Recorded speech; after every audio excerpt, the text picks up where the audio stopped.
All right, I'm Dr. Craig.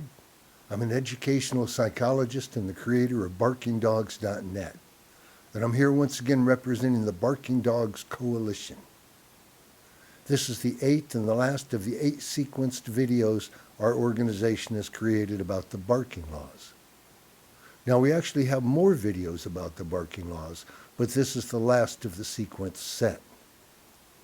Now, this particular video, the one you're watching now, deals with the question of who rightfully should bear responsibility for enforcing the barking laws. However, if you'd like to jump over to any of our other videos about the barking laws, just go to the description section below. There you'll find annotated links to all of our barking law videos, or just click on the link now appearing on your screen.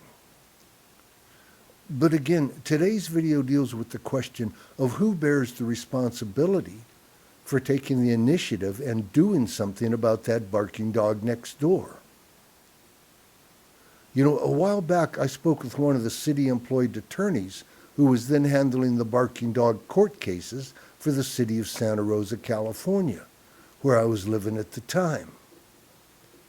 Now, to appreciate this conversation, you need to understand that the barking laws were intentionally written by attorneys for the dog industry in a way that guarantees that they will be unenforceable. They wanted those laws to be unenforceable, and they wrote them with the intention of making them unenforceable. And they ensured they would be unenforceable by stipulating that before any legal action could be taken on a barking dog complaint, the victim must first do some things that can't be done. In other words, they demand that the victim do the impossible, and then they use your inability to do the impossible as justification for their refusal to quiet your neighbor's barking dog. If you've seen our other videos about the barking laws, then you know what I'm talking about. So that's local government's way of dealing with barking dog complaints. They victimize the complainants a second time by demanding that they jump through endless hoops, some of which are impossible to negotiate. Anyway, as now, that was the situation many years back when I sat down to talk to an attorney for the city of Santa Rosa. He grew agitated when I pointed out that the city's 3-household barking law is worthless.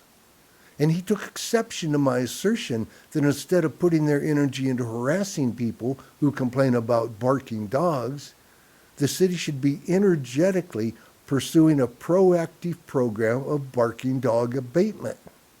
You know what I'm saying? Stop treating the victims as though they are the enemy and start going after the victimizers. Well, that prompted him to critique my personality. Before he added an irritation, "I can't believe you expect the city to proceed under that section," by which he meant the 3-household ordinance. Are you seriously asking the city to chase down the violators and do all that work for all the people who are complaining?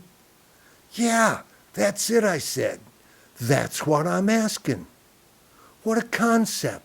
The government doing the work of the people. That's what government should be doing. And by not doing it, the city is behaving irresponsibly. But he disagreed and he said the city of Santa Rosa is not responsible for taking action against the owners of barking dogs. So I said, yeah, that's my point exactly. The city is not responsible for that, and it should be. Refusing to take responsibility for that which one should be responsible is by definition irresponsible behavior. So by refusing to proactively pursue irresponsible dog owners, and by forcing victimized private citizens to do that in their stead, the city itself is behaving irresponsibly. And that is especially true since it was the malfeasance of local government that created the barking crisis in the first place. It's not the job of the private citizen to regulate the behavior of his neighbor. We aren't required to chase down speeding motorists or write tickets to other people when they park illegally. And as private citizens, we are not required to apprehend shoplifters or subdue unruly drunks when we encounter them in public places.